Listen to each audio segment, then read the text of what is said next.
여러분 반갑습니다. 25분의 한 권의 책에서 5개의 메시지를 만난다. 북새통 2515 칼리지의 최병철 원장입니다. 지난 시간에 이어서 오늘은 또 레이싱 인 더 레인이라고 하는 책에 나오는 기억하고 싶은 문장, 한번 써보고 싶은 문장 만나보는 시간으로 진행을 하도록 하겠습니다. 지난번에 5개 소개해드렸고요. 오늘 나머지 한 10개 정도를 빠른 속도로 한번 같이 만나보도록 그렇게 하겠습니다. 6번째 문장, 드라이버들은 비를 두려워해 비 때문에 자칫하면 실수를 범하거든. 바로 그거야. 내가 선수 치면 어떤 일이 일어나기 전에 그 일이 일어날 걸 알 수 있거든. 운명을 만드는 건 바로 자신이다. 의도하든 안 하든 알든 모르든 결국 성공과 실패는 자기 자신이 가져온다는 말이지 라는 문장이 나옵니다. 이것은 이제 댄이라고 하는 이 드라이버가, 이 사람이 칼에 있습니다. 직업이. 이 유독히 그 우천 비가 올 때 이 드라이빙을 굉장히 잘하는 그런 실력을 갖고 있는데요. 그때 이제 이런 이야기를 하는 것입니다. 누구라도 비가 오면 두려워한다는 것이죠. 우리도 감속 운전하지 않습니까?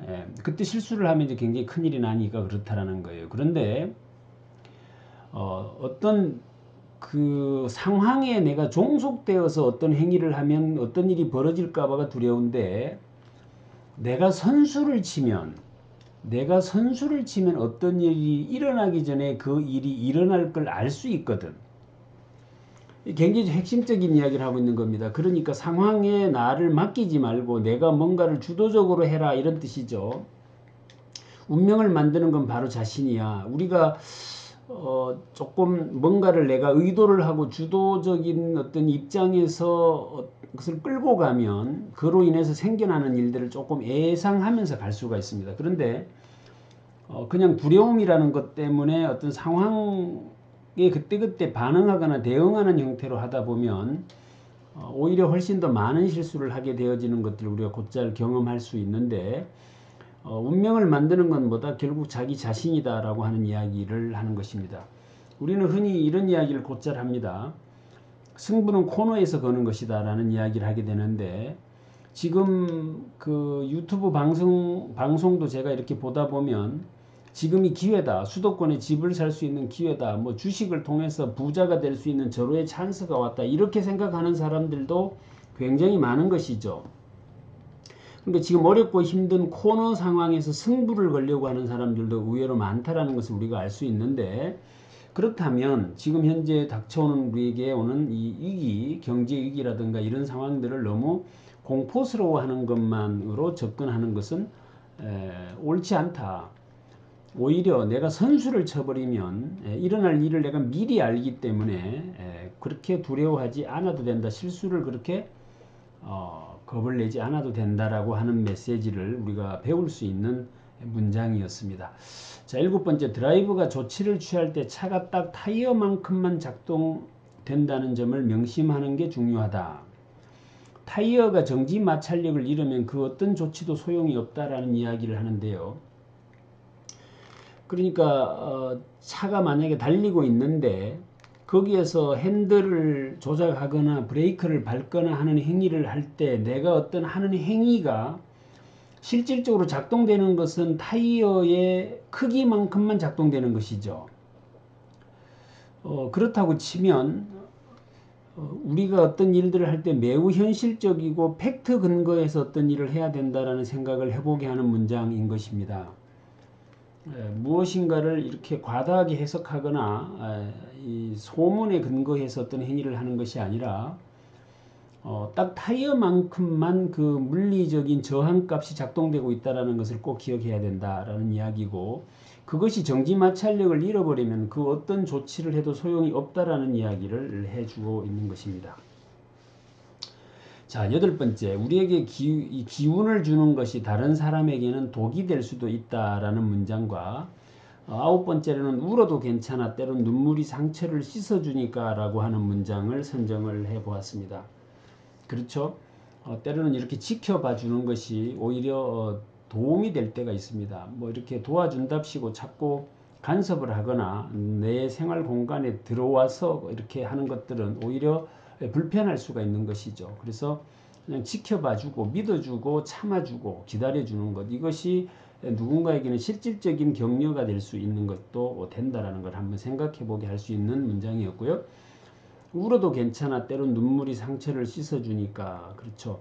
울음을 참으려고 이렇게 하는 것보다는 오히려 내 감정을 이렇게 솔직하게 이렇게 풀고 해소를 하고 그래야 또다시 충전이 되어서 한 번 더 나아갈 수 있는 힘이 생겨나는 것이니까 울어도 괜찮다. 우리는 너무 자기의 감정을 숨기고 억제하는 데에 훨씬 더 많이 훈련되어져 있는 것이 사실입니다. 그래서 내가 감정을 뭐 아무 때나 이렇게 표출하는 것도 옳지 않은 방법이겠습니다만은 때로 힘들고 무겁거든 그때는 울어도 괜찮다라고 하는 것.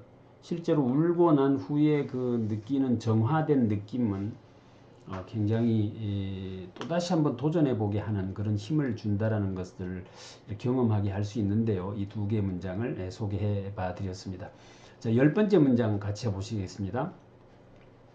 오늘이 내가 죽지 않은 첫날이에요. 그러니까 파티를 열자고요.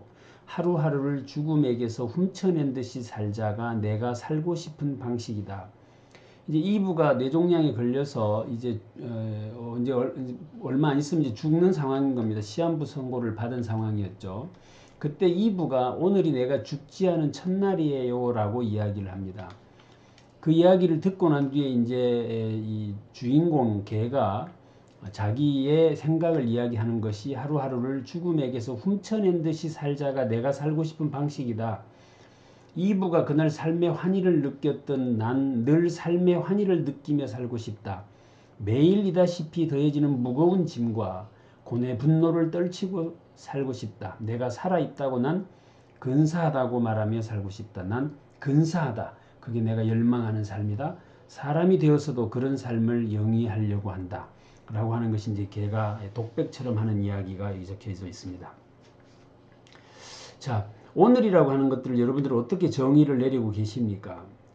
오늘이라고 하는 것을 저기서 보면 내가 죽지 않은 첫날이다라고 지금 정의를 해놓고 있는데요. 또 이런 정의를 내리신 분도 계시죠. 아마 제 기억으로는 안도현 선생님이 그렇게 그 책에 썼던 것 같은데 오늘은 어제 죽은 사람이 그토록 갈망하던 내일이었다라는 것이죠. 어떤 누군가가 어제 돌아가셨다면 그분에게 있어서 나에게 있어서 오늘은 그분에게 있어서 내일이었죠.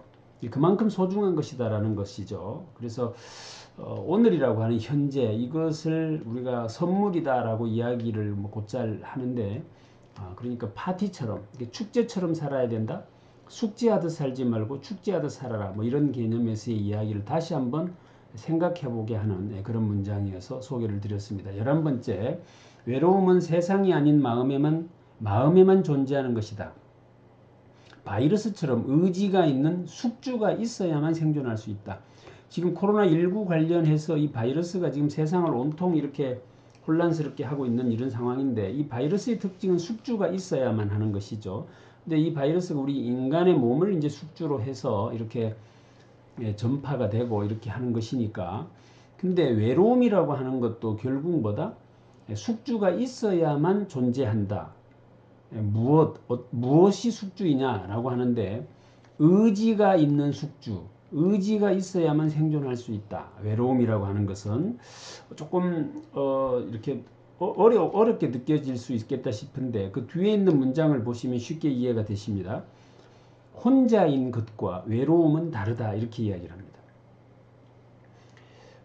지금 결국 우리가 왜 자유를 가지고 독립적 주체로 활동하지 못하느냐에 대한 인문학적인 고찰에서 항상 나오는 답이 우리는 이 외로움을 견뎌내지 못한다라는 것이죠. 그렇게 자유롭다라는 것은 근본 외로움을 수반하게 되어져 있다라는 것인데 혼자인 것과 외로움은 개념적으로 다른 것이다 라고 지금 소개를 해놓고 있는 것입니다. 그래서 이 외로움이라고 하는 것은 내가 뭔가를 해보겠다라고 하는 의지가 발동되어질 때 생겨나는 것이다 라는 것입니다. 그래서 그런 것들을 떨쳐버리고 올곧이 혼자인 모습으로 존재하려고 할 때 생겨나는 것, 그것은 어쩌면 외로움과는 다른 것이다 라고 하는 이야기를 해주고 있는데요. 아무튼지 간에 이 외로움이라고 하는 것은 어떤 의지가 있는 뭔가를 해보겠다라고 하는 의지가 작동되어지는 이것이 있어야만 생존하는 어떤 것이다 라는 이야기를 한번 우리가 곱씹어 보면 좋겠다라는 생각이 듭니다. 조금 시간이 좀 촉박해서 이걸 조금 더 부연 설명을 못 드리고 가는 것이 조금 아쉽기는 한데요. 자, 12번째 문장. 너무 늦어버린 건 없습니다. 상황이란 늘 변하죠. 앞서 달리던 드라이버 한 명이 트랙에서 이탈했고 다른 한 명은 타이어에서 바람이 빠지는 바람에 내가 쉽게 추월할 수 있었습니다 라고 이야기를 해놓고 있습니다. 그러니까 너무 늦은 것이라는 것은 존재하지 않는다는 이야기 곧잘 많이 들으셨을 겁니다. 지금 내가 뭔가를 시도하는 것, 그것이 가장 빠른 것이다 라는 이야기와 같은 맥락의 이야기죠. 그러니까 늦은 것이라는 건 없다. 그냥 그 상황에 최선을 다하고 있다 보면 그 상황이 변화되어짐으로 해서 또 새로운 일들이 생겨난다라는 거예요. 이 드라이버가 경주를 하는데 이제 도저히 이거 등수에 들기는 어렵겠구나라는 생각을 하고 있었는데 갑자기 앞서가던 이 드라이버가 한 명이 트랙에서 이탈을 해버린 겁니다.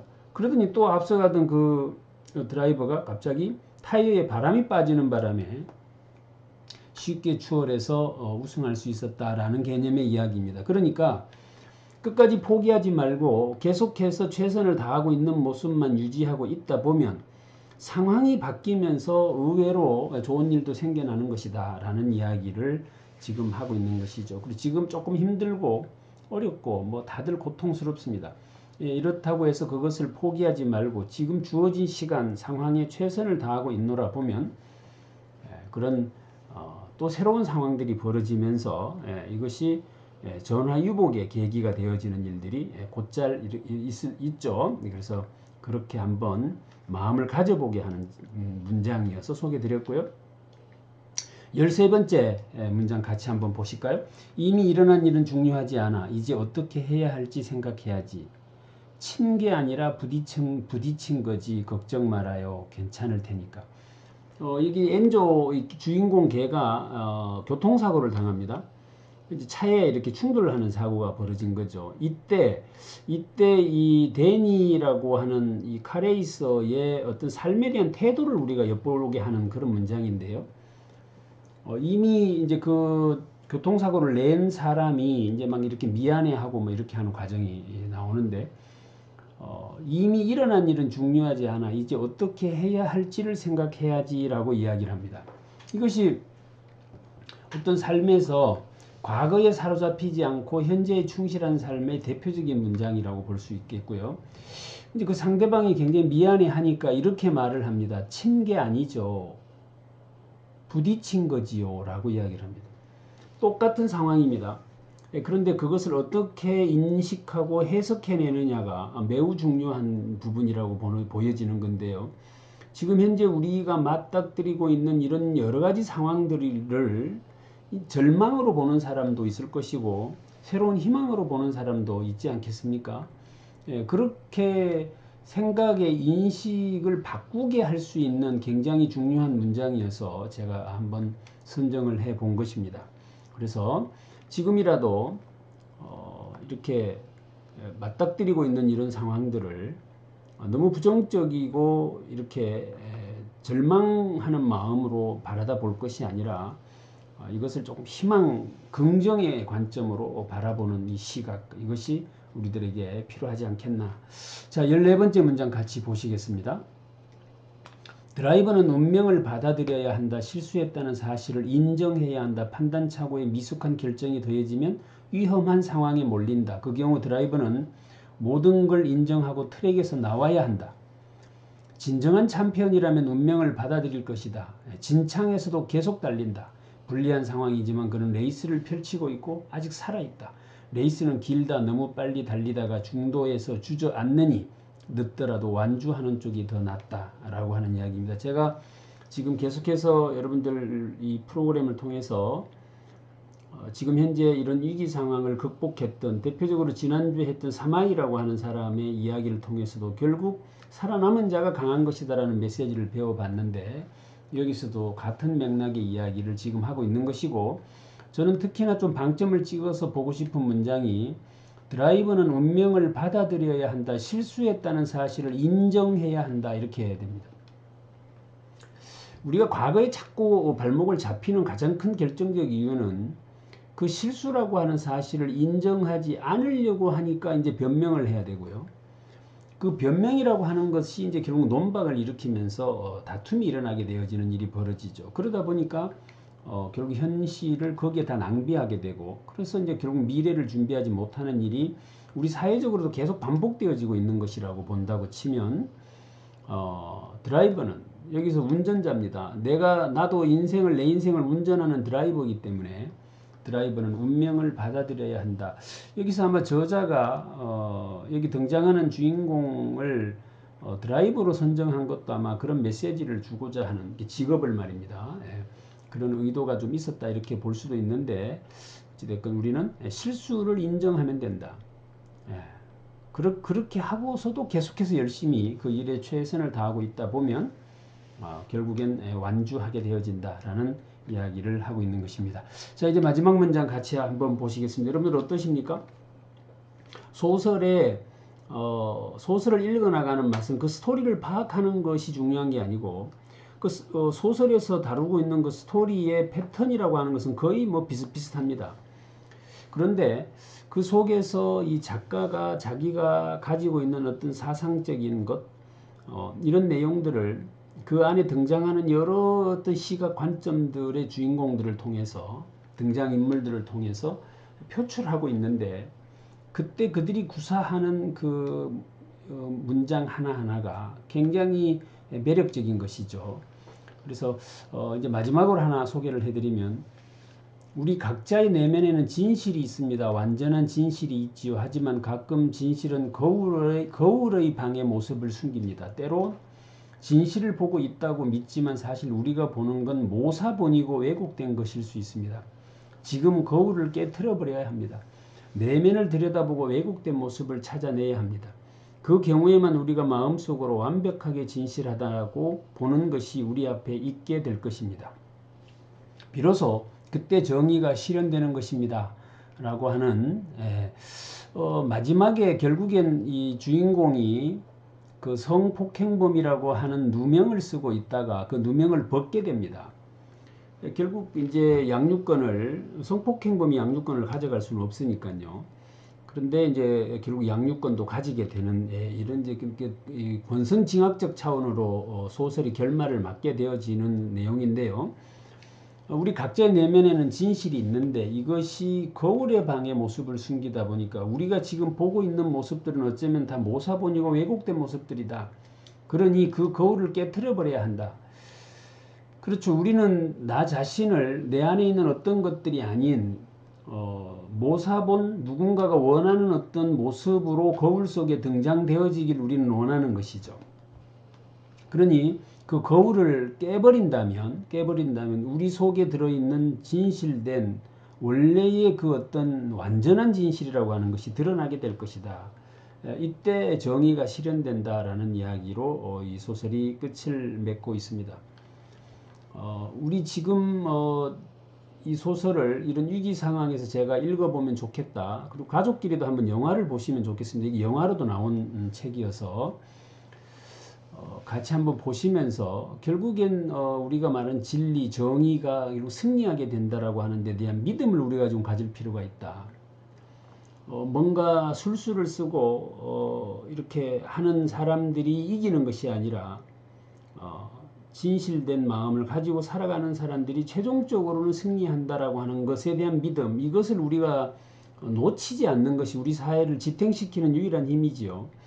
이것을 만약에 놓아버리는 순간 우리의 삶은, 우리가 살아가는 세상은 혼탁해질 것이다 라는 것을 우리가 다시 한번 이렇게 되짚어보고, 어렵지만 왠지 우리가 정의를 이야기하고 진실을 이야기하면 더디 가는 것 같고 늦게 가는 것 같지만 궁극적으로는 그것이 승리하는 것이 길이다 라는 믿음을 한번 우리가 가져보면 좋겠다. 그런 차원에서 15번째 문장으로 소개를 해봐 드렸습니다. 이렇게 해서 레이싱 인더 레인이라고 하는 책을 여러분 같이 한번 15개 문장을 통해서 만나 보셨는데요. 뭐 조금 더 관심이 가시는 분들은 영화로 보셔도 좋고 책을 이렇게 구해서 읽어 보시는 것도 좋겠다는 생각이 듭니다. 수많은 사람들에게 또다시 용기를 주는 책이었다, 이렇게 소개가 되어지고 있습니다. 지금 우리가 막 폭풍우가 치고 비가 쏟아질 것 같은 이런 상황들에 다들 직면해 있습니다. 이럴 때 우리가 이 책을 통해서 스스로 이렇게 힘도 얻고 또 용기도 가지시면 좋겠다, 그런 말씀을 드리면서 지금까지 북새통 2515 칼리지의 최병철 원장이었습니다. 여러분 고맙습니다.